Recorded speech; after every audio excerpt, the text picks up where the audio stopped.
Hey, Alec Miller here, founder of Royals and Rogues, and today I want to talk about why we spent 3 years and thousands of dollars to create a 1-minute digital short film. Stick around.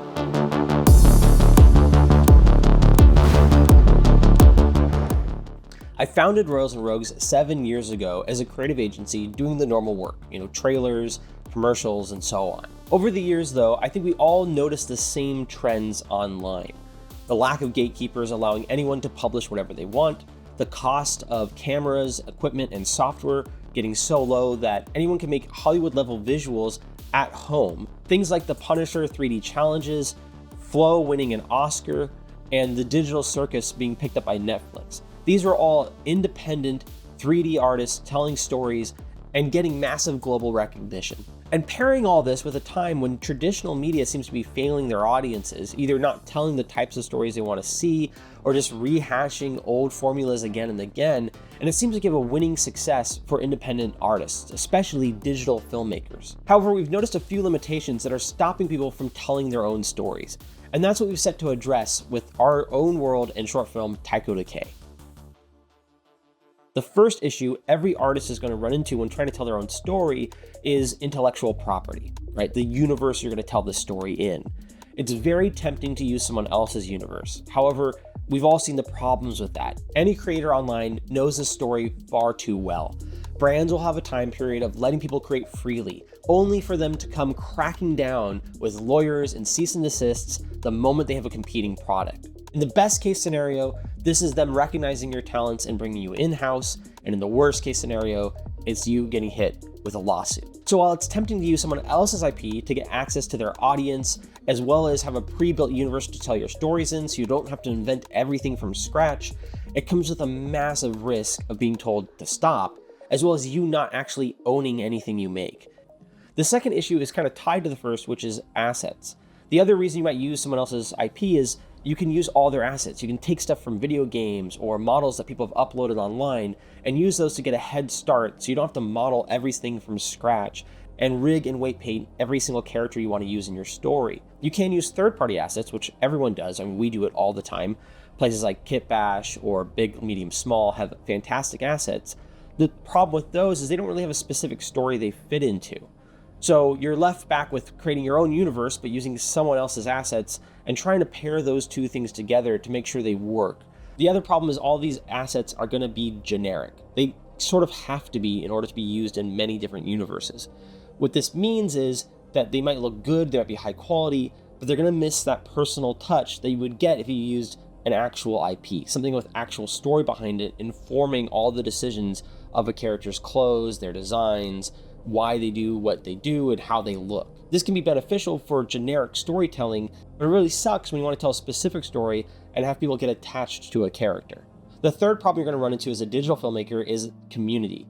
When you're starting from scratch and you're not using someone else's IP, it means that you don't have a built-in community. You don't have a built-in group of people that are all interested in what you're doing. You don't have anyone to promote it. You can't just go to, r/Star Wars and say, hey, I made a cool short film. Instead, you have to build everything from scratch. Now, many artists have been able to do this, and kudos to them. That's an incredible feat of dedication and love and just sheer grit. However, not everyone has the ability to do that, and not everyone wants to do that. Not everyone wants to be a face of a company and make YouTube videos and be a talking head and have parasocial relationships with people online. Some people just want to make art and to tell stories, and we think that's amazing, and those people should be empowered. And yet there isn't really a way to get in front of a large audience without either building it yourself or leveraging someone else's IP. The other problem with not having community is not having co-creators. Not everyone's a modeler, not everyone's an animator. Being able to find other artists to collaborate with who can fill in for some of your skill set gaps is essential for telling any meaningful story. How I know about all these issues is I ran into every single one of them as we set out to build Taiko Decay, our own digital short film. This originally started as a Dead Space fan film. We were like, yeah, let's just leverage someone else's IP, tell an interesting story, and bada boom, bada bing, we have a great hit on our hands. In the process of storytelling, we very quickly realized we had totally outgrown the Dead Space IP. We were adding in stuff that had nothing to do with their story, our monster, our villain, our main character. None of them really fit in the Dead Space universe, and we really made something completely different. We also came to realize all the issues with using someone else's IP would be majorly problematic if this thing actually grew into anything. We wanted other people to be able to take and use our models for their own projects. We wanted to be able to sell merch around what we had built. And if we just used someone else's IP and never developed our own, none of that would be possible. And we ended up making many creative decisions that made this production much, much harder, but benefited by getting away from their IP. We haven't taken any assets at all from either games or movies or comic books. Everything is completely our own designs. The soundtrack and music we made ourselves. It's not stock. We didn't rip it from a video game. We made it completely from scratch. And then there's the lore. While you'll find similarities to any space horror genre, it's definitely its own thing. And I highly recommend checking out the website to see just how much it differs. But how does this solve the problems we just talked about? Well, it's what we're doing with Taiko Decay. It's what we're doing with this universe that is going to start addressing these problems I just brought up. Now, you can still make your own IP. That's completely allowed. You can still leverage someone else's. Or if you wanted to, you can use the Taiko Decay universe. We're taking inspiration from open source software, meaning that, sure, we're going to make the main story, we're going to have this be as cohesive and rule-based as possible, but it's open for you guys to split and do whatever you want with. If you want to tell your own story with Anne or with Marmaduke or with your own characters set in this new frontier universe, you're more than welcome to do so. This is something we really believe in. Artists should be able to tell stories in each other's worlds without fear of being sent a cease and desist. I think it's sort of gross and disgusting when someone comes up and says, "Oh, I'm really glad you were inspired by what I did, and it's so cool that you made something. It's mine now." Or worse, stop it. You don't own the idea of aliens attacking people in space. You don't own the idea of goblins and knights fighting. These are ideas and concepts that have been a part of storytelling for ages. I want to get back to the days where storytelling was open and free, where you would hear a story around a fireplace, you'd go to another fireplace and tell that same story with your own twists and turns, your own nuances to that story. That's how storytelling is supposed to be. And opening up Taiko Decay for anyone to use is the first step to get there. This solves this problem of wanting to use someone else's IP, not wanting to have to come up with every single rule and concept and where the universe came from and what the setting is and what's possible in that world for your own story. You can just simply read our lore, get inspired, and tell your own story within that universe. Part 2 of this is the assets. We're going to be releasing all of our assets under that same open source license. You're allowed to take them, remix them, reuse them for whatever you want. If you want to take Marmaduke, our monster, and use them in your D&D campaign to chase around your characters, go for it. We're going to have these 3D prints available for you to buy as a digital file and to print yourself, or as a physical print that I'll print here and ship to you. More on that in the future. But that's not all. We're not just selling the physical prints. We're also going to be giving you access to our fully rigged and weight painted models. That means Anne, Marmaduke, the lab, and whatever we develop in the future, you guys are going to be able to buy and take and use yourself. You can then remix that and even resell it if you want. It's up to you. You're completely fine to tell your own stories and monetize those stories and not worry about being sent a cease and desist, a shutdown letter, a copyright claim on your work. The third thing that we're hoping Taiko Decay will solve is the community problem. Again, building your own community from scratch is hard. We've been at it for years and ours is still very, very small. However, for many people, doing this, being on camera, trying to talk to an audience just does not come naturally, especially for artists and for creatives. We really want you to be able to use our community to find like-minded people and build a team. This is how we made Taiko Decay. I didn't do everything myself. We had a team of around 12 people, and everyone filled in different roles. I played in my strengths of art direction and simulations.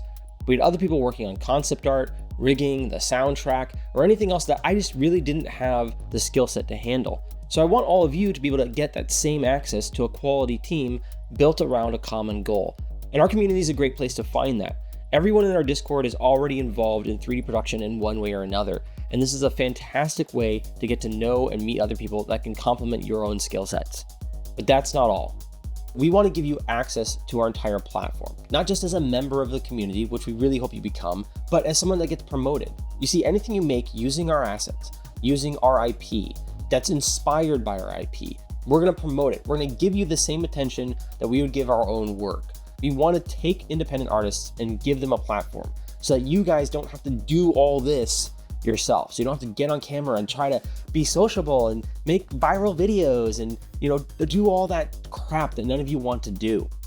You want to just make stories and create cool assets and cool designs and cool animations and have those be brought before an audience. Our audience right now isn't large. I understand that. But the cool part is, as we grow, you grow. As you guys make more and more content within our universe, we're going to be promoting that content. There's even opportunity for you guys to come on board and make official products, meaning that we'll put your product in our store and you guys can get residuals from that. All this is still super, super early, I understand, but the potential is huge. And I just want you to play with this idea of what is possible if artists were to get together and tell stories in a shared universe with a consistent logic that they then all get the benefit from the growth of together. So that sounds great. That's an awesome pie in the sky promise that all these sort of, YouTubers and business owners, people will pitch all the time. Here's this great possibility. But what does that actually look like now and into the future? In the short term, this is mostly going to be breakdowns and tutorials. It's going to be me getting back to what made this channel. It's going to be me taking apart everything that we did to make Taiko Decay exist and showing you guys how to do exactly that. So how do we do the smoke sims as Anne runs through the forest? How do we get Marmaduke's soft body simulations and his fur to interact with everything, as well as his drool and saliva and all of his animations together? It's going to look like me talking about storyboards and concept art and how to get the best results out of yourself or your team in order to move production along. In the near future, this is going to look like expanded lore and more assets. I want you to think about these asset packs sort of like you would a Warhammer set or a Lego set. Some of them might be a location with multiple characters. Others are going to be smaller, just a single ship or vehicle. And some of them will just be a single character. But all of them will come with rich lore, explaining more about the universe, how those characters or assets or vehicles or weapons fit in that universe, what they do and what their functions are. And I want you guys to use these just like you would Lego sets. You can tell the official story that the lore dictates, right? That they will sort of send you off in the direction of and in the same universe as Taiko Decay. Or you can take it apart, remix it, remake it into something completely different. Again, you're allowed to do whatever you want with the assets as we release them to you. However, they're not going to be completely generic pieces that don't give you anywhere to start from either if you want to join in the Taiko Decay universe. Also in the medium term, we're hoping that the audience starts growing with the tutorials and new assets being released, and with some time for you guys to play with these, we really hope that that community side really starts to come together. We might even have challenges to see who can make the coolest renders or small animations using these assets. The long term is where things get really exciting. I don't want this short film to be the only one we make, and I don't want Taiko Decay to be our only universe. The goal, again, just like Lego, would be to have multiple genres for you guys to tell the types of stories you want to tell in. So this would include a cyberpunk genre, complete with its own lore and backstory and working universe. Also a fantasy genre, where maybe you can have goblins and knights and wizards fighting each other, meaning you can avoid leveraging someone else's IP like D&D or Lord of the Rings, but also have a working magic system that you guys don't have to come up with from zero. We already have some ideas of the types of universes we can build, but again, this is going to start small with one universe and then grow as you guys grow with us. This would also mean more short films, more assets, more lore. You can see how this snowballs very, very quickly. The third thing we really want to do long term is, again, that community side. I think it's an essential part of growing this. And the goal would be to have something like a monthly or quarterly showcase where we can have compilations of your guys' work, your animations, your pet projects, all shown every month. A whole corner of the YouTube channel directly dedicated to celebrating the community, not just our fans, but our co-creators. Again, this doesn't have to be set in the Taiko Decay universe. You can take the assets and tell your own stories with them. The whole point of this is to keep it open and flowing for artists just to be creative without fear of being sent a cease and desist. So that's a grand vision, but we're going to be starting small. And that's specifically with this YouTube channel and videos like this. If you want to help us, if you want to help this thing grow into the vision that we just talked about, first and foremost, hit subscribe. Second is share this video. Share this with someone creative, with a buddy at your film school or someone else that is interested in tutorials. Get them hyped about this idea and the type of world we could build together. The third thing I'm going to ask you to do is to check out the Taiko Decay website. I think you're going to find a lot of very interesting lore on there, some cool stories. We even have a free digital poster for you guys designed by Adam Spizak. Taking any one of those actions is going to help us immensely. Thank you so much for watching to the end, and I cannot wait to see what we can make together.